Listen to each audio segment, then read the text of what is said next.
চতুর্থ শ্রেণীর বাংলা বইয়ের পাঠ 11 বাঘ খেকো শিয়ালের ছানা গল্পের অনুশীলনীর 1 নম্বর প্রশ্নের সমাধান দেখব।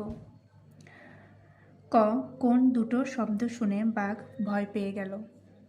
ঝপাং ও ভতাং এই দুটো শব্দ শুনে বাঘ ভয় পেয়ে গেল। শিয়ালনি গর্তে ছানাগুলোকে রাখতে ভয় পেল কেন? গর্তের চারধারে বাঘের পায়ের দাগ দেখে শিয়ালনি গর্তে ছানাগুলোকে রাখতে ভয় পেল। গ বাঘকে দৌড়াতে দেখে বানর কি বলল? বাঘকে দৌড়াতে দেখে বানর বলল, বাঘ ভাই কি হয়েছে? তুমি যে অমন করে ছুটে পালাচ্ছ। ঘ বাঘ ও বানরের মধ্যে কে বেশি ভয় পেল? কিভাবে তুমি বুঝলে? বাঘ ও বানরের মধ্যে বাঘ বেশি ভয় পেল কারণ বাঘ শিয়ালের কথা শুনে এতটাই ভয় পেয়েছিল যে সে বিশ্বাস করেছিল গর্তের ভিতর কোনো বাঘ খেকো রাক্ষস আছে, তাই সে ভয় পেয়ে এমন ছুটছে যে তেমন আর কখনো ছোটেনি। শিয়ালের বুদ্ধি বেশি গল্প থেকে কিভাবে তা বোঝা যায়? গল্পে দেখা যায় শিয়াল তার চেয়ে অনেক বেশি শক্তিশালী বাঘকে শুধু তার বুদ্ধি ও কথার চাতুরি দিয়ে দুবার তাড়িয়ে দিয়েছে। সে জানত সরাসরি লড়াই করে বাঘকে হারানো সম্ভব নয়, তাই সে বাঘ খাওয়ার নাটক সাজিয়ে বাঘের মনে ভয় ঢুকিয়ে দেয়। এমনকি বাঘ যখন বানরকে নিয়ে ফিরে আসে তখনও শিয়াল তার বুদ্ধি দিয়ে বানর ও বাঘকে গর্ত থেকে চিরতরে তাড়িয়ে দেয়। গল্প থেকে তাই আমরা বলতে পারি শিয়ালের বুদ্ধি বেশি। আশা করছি তোমরা প্রশ্নের উত্তরগুলো পেয়ে গেছো। চতুর্থ শ্রেণীর শিক্ষার্থীরা, আজ আমরা তোমাদের বাংলা বইয়ের পাঠ 11 এর 7 পৃষ্ঠার 3 নম্বর প্রশ্নের সমাধান করব। চলো দেখি। আজ শিয়ালের ড্যাশ। আজ শিয়ালের কি? আজ শিয়ালের জন্মদিন। জন্মদিন। সবার মনে ড্যাশ। সবার মনে কি? আনন্দ। সবার মনেই আনন্দ। খাওয়া দাওয়া হবে, গান বাজনাও হবে, বনের পশুরা গান গাইবে, বনের মধ্যে একটু ড্যাশ জায়গা, বনের মধ্যে একটু ফাঁকা জায়গা।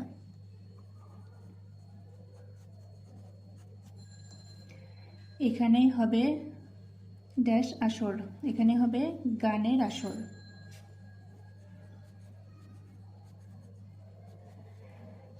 এই জায়গাটা কার? এই জায়গাটা বেটে বানরের। বেটে বানরের। ও এমনিতেই আজকের জন্য জায়গাটা ছেড়ে দিয়েছে, এর জন্য বানর আজ ড্যাশ নেবে না। বানর কি খায়? বানর কলা খায়, তাহলে বানর আজ কলা নেবে না। কলা নেবে না। ড্যাশ শিয়ালও এসেছে, সেজে গুজে শিয়ালও এসেছে। সেজে গুজে। শিয়াল ড্যাশ বসবে না, শিয়াল চেয়ারে বসবে না। শিয়াল চেয়ারে বসবে না, ও বসবে তালের আটির উপর।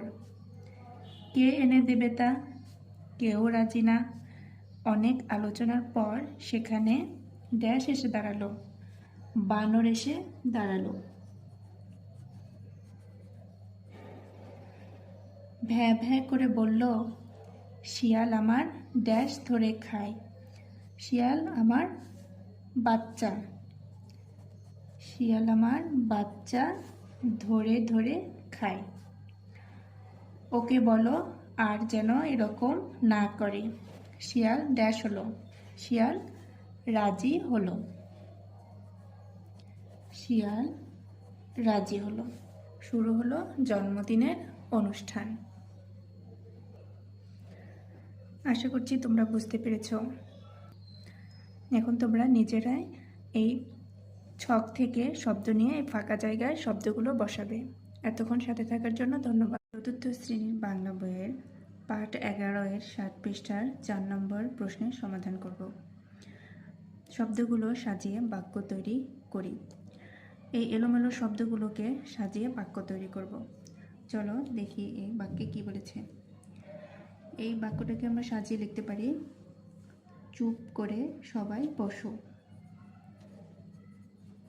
চুপ করে সবাই বসো। এই বাক্যটিকে আমরা সাজিয়ে লিখতে পারি, দয়া করে আমাকে এক গ্লাস পানি দাও। দয়া করে আমাকে এক গ্লাস পানি দাও। এই শব্দগুলোকে আমরা সাজিয়ে লিখতে পারি, আমাকে একটু বলতে দাও না।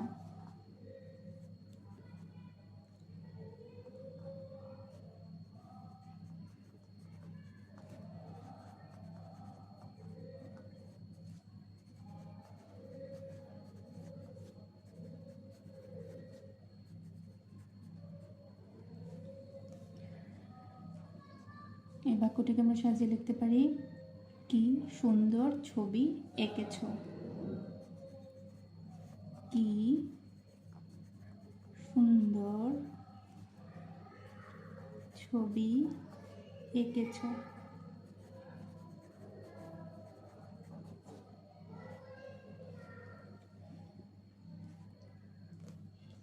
কতদিন পরে তুমি এলে। কত দিন পরে তুমি এলে। এই শব্দগুলোকে সাজিয়ে লিখতে পারি, এক সময়ে তোমরা কি এখানে থাকতে। এক সময়ে তোমরা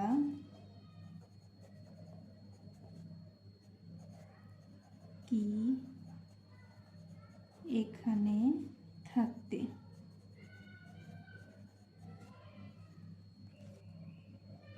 চতুর্থ শ্রেণীর বাংলা বইয়ের পাঠ 11 এর 61 পৃষ্ঠার 5 নং প্রশ্নের সমাধান করব। কারণ অনুযায়ী বাক্যের দ্বিতীয় অংশ লিখি। প্রথম অংশ থেকে আমরা কারণ জানবো এবং সেই কারণ অনুযায়ী দ্বিতীয় বাক্য লিখব। একটি তোমার জন্য করে দেয়া আছে, চলো দেখি। তারা থাকার জায়গা পেল না, তাই গাছের ডালে উঠে রাত কাটালো। দ্বিতীয় বাক্য দেখি, গর্তের চারদিকে দেখলো বাঘের পায়ের ছাপ, সেজন্য তারা ভয় পেল। তারা ভয় পেল। আমার খুব ঘুম পাচ্ছে, অতএব আমি কি করব, এখন ঘুমাবো। অতএব আমি এখন ঘুমাবো।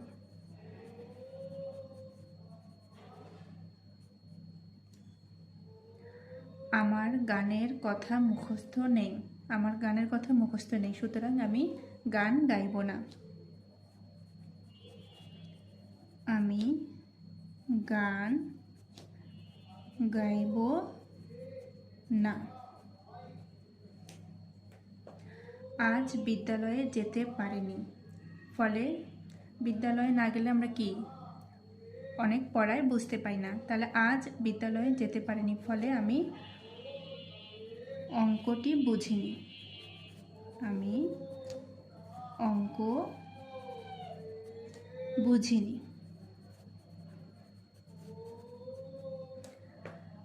আমি আসার আগেই তুমি চলে গেলে, এ কারণে কি তোমার সাথে আমার দেখা হয়নি।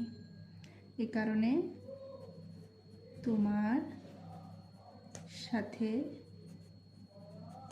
দেখা হয়নি। আশা করছি তোমরা বুঝতে পেরেছ। চতুর্থ শ্রেণীর বাংলা বইয়ের পাঠ 11 এর 62 পৃষ্ঠার 6 নম্বর প্রশ্নের সমাধান করব। নিচের অনুচ্ছেদটি পড়ি। চলো নিচের অনুচ্ছেদটি পড়ি। তিথি আর তমাল 4র্থ শ্রেণীতে পড়ে। এখন টিফিনের জন্য বিরতি।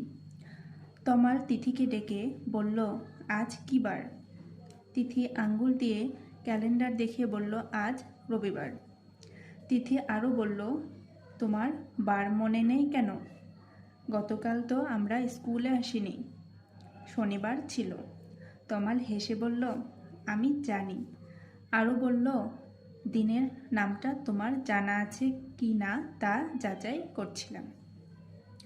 তিথি যা যা বলেছে সেগুলো হুবহু লিখি। তমাল যা যা বলেছে সেগুলো হুবহু লিখি। চলো অনুচ্ছেদটি থেকে দেখি তিথি কি কি বলেছে। দেখো, তমাল তিথিকে ডেকে বলল, এটা হচ্ছে তমালের কথা। তাহলে তিথির কথা দেখি। তিথি আঙ্গুল দিয়ে ক্যালেন্ডার দেখিয়ে বলল, তার মানে এটি তিথির কথা। তিথি কি বলল? আজ রবিবার। তাহলে তিথির কথাগুলো আমরা লিখি। তিথি বলল, আজ রবিবার।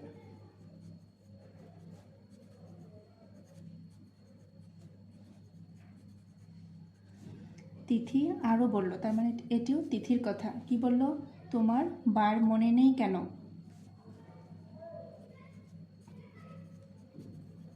তোমার বার মনে নেই কেন? গতকাল তো আমরা স্কুলে আসিনি, এটিও তিথির কথা। গতকাল তো আমরা স্কুলে আসিনি,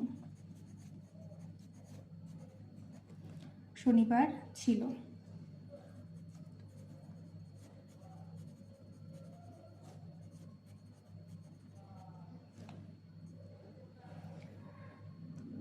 তমাল হেসে বলল, এগুলো তমালের কথা। এর আগে আমরা দেখেছি এখানে তমালের কথা আছে। তমাল কি বলেছে? আজ কি বার। তাহলে তমালের কথাগুলো আমরা এখানে লিখব। তমাল বলেছে, আজ কি বার।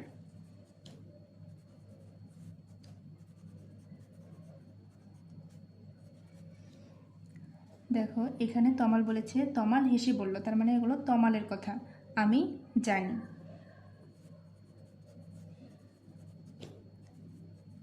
আমি জানি। আরও বলল, দিনের নামটা তোমার জানা আছে কি না তা যাচাই করছিলাম। এই কথাটা তমালের কথা। দিনের নামটা তোমার জানা আছে কি না তা যাচাই করছিলাম।